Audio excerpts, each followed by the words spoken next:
Xenoblade Chronicles is a series where the concept of loss permeates every aspect of each game. In Xenoblade Chronicles 1, Shulk sets out in the first place to seek revenge for the Mechonis attack on Colony 9, resulting in the death of Fiora. Xenoblade X is all about finding the scattered remnants of the White Whale, the ship that humanity used to escape being caught in the middle of an intergalactic alien war, with the primary purpose of the game to be saving survivors on board, preventing humanity's extinction. Xenoblade 2 takes place in the dying world of Aldrest, where the giant titans upon which humanity finds refuge are dying off, and with them entire civilizations beneath the clouds.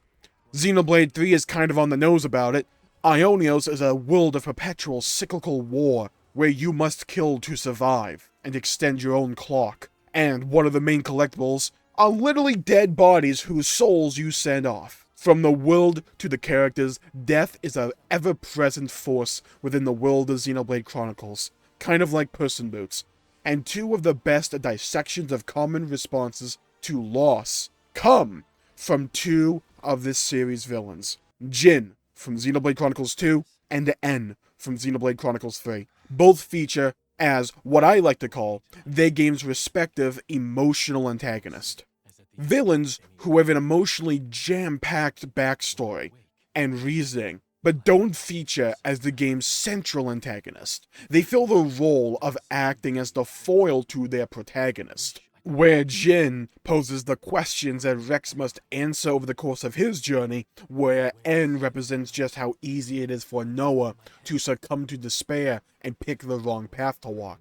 Death is the primary motivator behind both Jin and N, and is largely the reason as to why they have formed their own pessimistic worldviews. Play through Xenoblade 2 and you would come to find out Jin used to hate fighting, and was a kind blade to his driver Laura, but after the disaster strikes and Laura is struck down at the hands of Indol and Amalthus' forces, Jin crosses a point of no return, and in his grief, consumes her heart to become a flesh-eater, gaining otherworldly power while swearing to strike down the world of Aldrest and the cruel reality of which all blades are trapped in. Go back and play Torn of the Golden Country, the prequel to Xenoblade 2, and you get a glimpse at the man whom Jin used to be, and how Laura was his everything, and how attached at the hip they really were. And when his everything was ripped away from him, he did not wish for forever anymore, but just a moment to see her smile again. Pivot over to Xenoblade 3, and over the course of the narrative, you grow your suspicions of N, that he might be related to Noah in some way, mainly because he looks exactly like the guy. Cut to chapter 5 as N seems hell-bent on making Noah feel true despair, ripping away everything he cares about, forcing him to watch who he believed to be Mio die in front of him during the eclipse. And then through a series of flashbacks, it's revealed that N was Noah, but through many cycles of life, death, and rebirth alongside Mio, after many times of finding pure joy with her, only for it to be ripped away from him time and time again, he eventually emotionally boils over, no longer able to take the pain anymore. He chooses to heed Z's words and to walk a path to freeze reality in the present so that fate would never rip Mio and Noah apart ever again. Both of these antagonists have the death of a loved one as their primary motivator, but what I find interesting about Monolith's writing in regards to their antagonists is how the characters of Jin and N both desire different outcomes in response to the deaths of Laura and Mio respectively. Whereas N wishes for eternity, the present moment to never end, Jin offers a different perspective on how people can process loss. In his own words at the end of Torn of the Golden Country after Laura dies, he says that he doesn't wish for forever.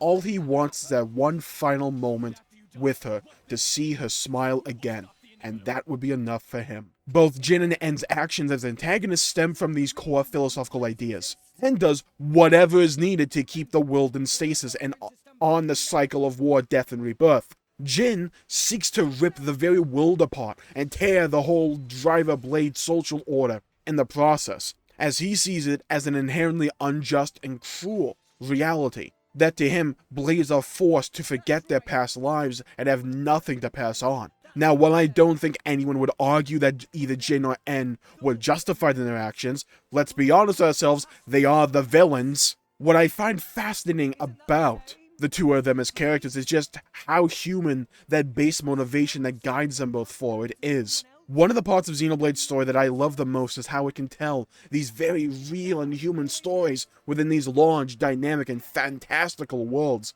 but they are used as a narrative contrast to emphasize the human elements of its narrative and characters. To me, it helps drive it all home. And I'm sure that if you are watching this video, then you've probably lost people close to you, people that you've probably cherished, and the range of emotions that a human can feel during times like those can vary to the extreme. But I tend to find that the reaction Jin and N have to be very human, natural responses, to either wish to freeze the clock before a loved one passes so they never have to leave for just 1 month, heck, a week, maybe a day, crap, even a moment. Because to you, that singular moment would last an eternity, and that would be enough. And accepting that the ones we love are gone and never coming back can seem like a Herculean task at times, but it is an important step along the path of healing, of acceptance. Jin and N became villains largely because they couldn't accept what had happened to them.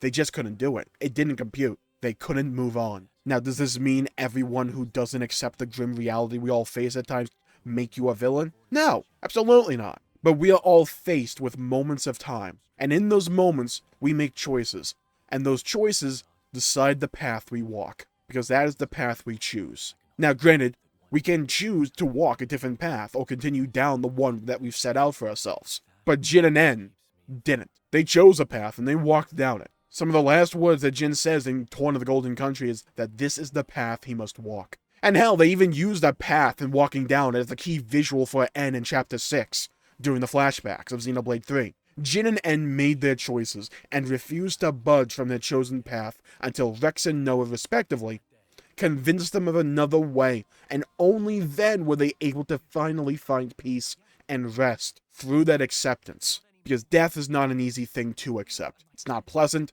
and it can turn your entire world upside down and drain you of motivation. It can fundamentally change you from who you were. But what Xenoblade Chronicles has tried to say over and over again through its various stories is that we always have a choice in how we can respond. The healing process may be slow and can be incredibly painful, but accepting the past for what it is, and the present, and being willing to look to the future and march towards new horizons, is a path always open to us. We may not be guaranteed a happy ending, but we may yet find peace and solace at the end of it all. And for how wild and crazy Xenoblade can be at times, I find myself most drawn to how down-to-earth and human stories like those of Jin and N are, and how they can offer different perspectives on a very painful topic for many of us. Wounds that never fully heal, scars that never truly fade. Moments in time that we just simply never forget. We can choose to let our futures be weighed down by them, or we can accept them and march on towards a better tomorrow, even if it hurts us to do so. Now, this was part 1 in a 2-part series that I want to do, that I've honestly thought of maybe 5 seconds ago, as I was recording this. What I want to do is a follow-up video at some point in the future, maybe the next few days, detailing the foils for Jin and N, Rex, and Noah, and how they respond to very similar circumstances that they face, and how they choose to walk on, how they get there, what they're thinking about, and what makes them the heroes of the story, whereas Jin and N are the villains, for at least large chunks of it. So if you enjoyed this video, please leave a like and subscribe, and hit that bell icon to be notified for future videos. I would greatly appreciate it, and help support future content on this channel, and so that you can be notified for when I upload part 2 of this series, where I'll detail the stories of Noah and Rex and how they respond to the concept of death. Leave a comment down below with your thoughts on the characters of Jin and N. How'd you like them as villains? Did you resonate with them as much as I have? Did you resonate with them even more? Maybe less? Let me know. I'd love to hear your thoughts and hear your perspectives, and hear your opinions. Stay safe with everybody. Have a great day. Go play some video games, and I'll see you next time. Bye-bye, everybody.